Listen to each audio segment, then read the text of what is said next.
മാലിന്യം വലിച്ചെറിയരുത് എന്ന് അങ്കണവാടി തലം മുതൽ നമ്മളെല്ലാം പഠിക്കുന്നതും പഠിപ്പിക്കുന്നതുമാണ്. പക്ഷേ അത് പാലിക്കുന്നുണ്ടോ?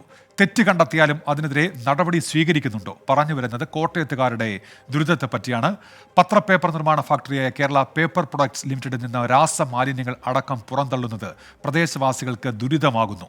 മൂവാറ്റുപുഴയാറിലേക്ക് യാതൊരു മാനദണ്ഡങ്ങളും പാലിക്കാതെയാണ് മാലിന്യം തള്ളുന്നത് എന്ന് നാട്ടുകാർ ആരോപിക്കുന്നു.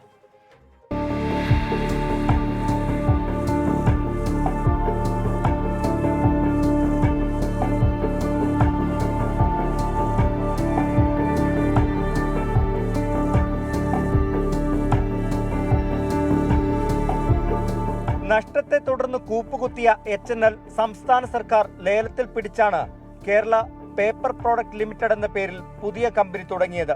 എന്നാൽ സംസ്ഥാന സർക്കാർ ഏറ്റെടുത്തിട്ടും മാലിന്യ സംസ്കരണത്തിൽ കാര്യമായ മാറ്റങ്ങളൊന്നും ഉണ്ടായില്ല. തോടിലൂടെയും മറ്റും ഫാക്ടറിയിലെ രാസവസ്തുക്കൾ കലർന്ന മലിനജലം ഒഴുക്കിവിടുകയാണ്.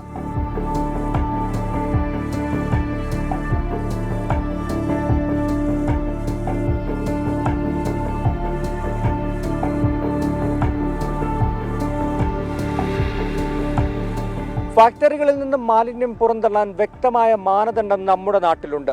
പക്ഷേ ഇവിടെ അതൊന്നും പാലിക്കപ്പെടുന്നില്ല.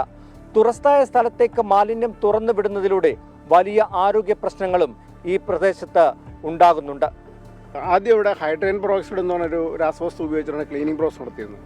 പിന്നീട് അത് മാറ്റിയിട്ട് ഫെറിക്ലോറൈഡ് എന്ന് പറഞ്ഞ ഒരു രാസവസ്തുവാണ് ഇവിടെ കൊണ്ടുവന്ന് ഇപ്പോൾ ക്ലീനിങ് പ്രോസസ്സിന് വേണ്ടി ഉപയോഗിക്കുന്നത്. അത് കൊച്ചിയിലെ മിനറൽസ് ആൻഡ് റൂട്ടേഴ്സിൻ്റെ വേസ്റ്റാണ്. അവിടെ പുഴയിലേക്ക് ഒഴുക്കാൻ പറ്റാത്ത സാധനം ഇവിടെ വിലയ്ക്ക് വാങ്ങി ഇവിടെ കൊണ്ടുവന്ന് ഇവിടുത്തെ ക്ലീനിങ് പ്രോസസ്സിന് ഉപയോഗിച്ച് പുഴയിലേക്ക് ഒഴുക്കുകയാണ്.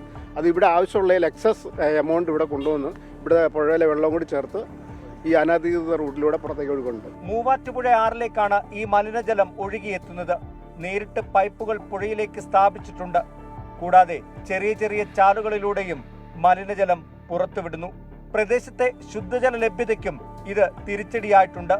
രോഗങ്ങളടക്കം പടർന്നു പിടിക്കുന്നുണ്ടെന്നും നാട്ടുകാർ പറയുന്നു.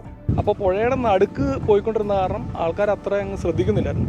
ഇത് ഇപ്പോൾ ഓപ്പണായിട്ട് ഈ കലുങ്കുവഴി വിടാൻ തുടങ്ങിയിട്ട് ഒരു 6 മാസം മുകളിലായി ഇങ്ങനെ വെള്ളം പോയിക്കൊണ്ടിരിക്കും. ഇവിടെയുള്ള എല്ലാ കിണറുകളിലും ഇതിൻ്റെ ഫലമായിട്ട് ഒരു പാട വന്നിട്ടുണ്ട്.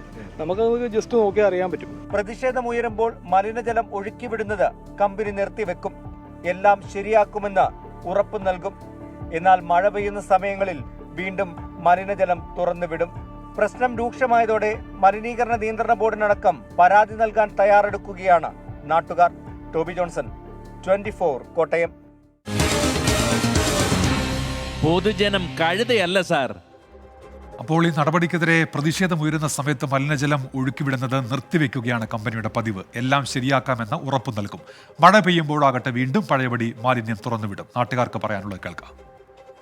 മഴക്കാലത്ത് വെള്ളം പൊങ്ങുന്ന സമയത്ത് ഈ പ്രദേശത്തെ കിണറുകളിലേക്കൊക്കെ ഇത് വ്യാപിച്ച് കുടിവെള്ള സ്രോതസ് മുട്ടിക്കുന്ന അവസ്ഥയാണ്. മലിനീകരണ നിയന്ത്രണ സംവിധാനമുണ്ട്. ആ സംവിധാനം താറുമാറായി കിടക്കുകയാണ്.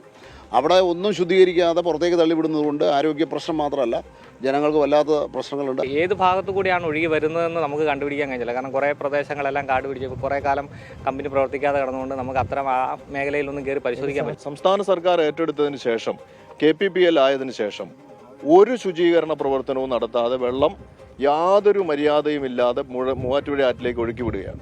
നേരത്തെ ഈ വെള്ളത്തിലിറങ്ങിയാൽ ചൊറിച്ചിലുണ്ടാവില്ലായിരുന്നു. ഇപ്പോൾ ഇത് ആറ്റിൽ നിന്ന് പോലും ഞങ്ങൾക്ക് ഒന്ന് കയ്യോ കാലോ കഴുകാൻ നിവൃത്തിയില്ല. കിണറ്റിലോട്ട് ഇതിൻ്റെ ഉറവായി. മറ്റൊരു രീതിയിലും ജീവിക്കാൻ നിവൃത്തിയില്ല. ഇത് റോഡെ നടക്കാൻ നിവൃത്തിയില്ല. അപ്പോൾ ആ വിഷയത്തിന് അടിയന്തര പരിഹാരം ഉണ്ടാകുമെന്ന് നമ്മൾ പ്രതീക്ഷിക്കുന്നു.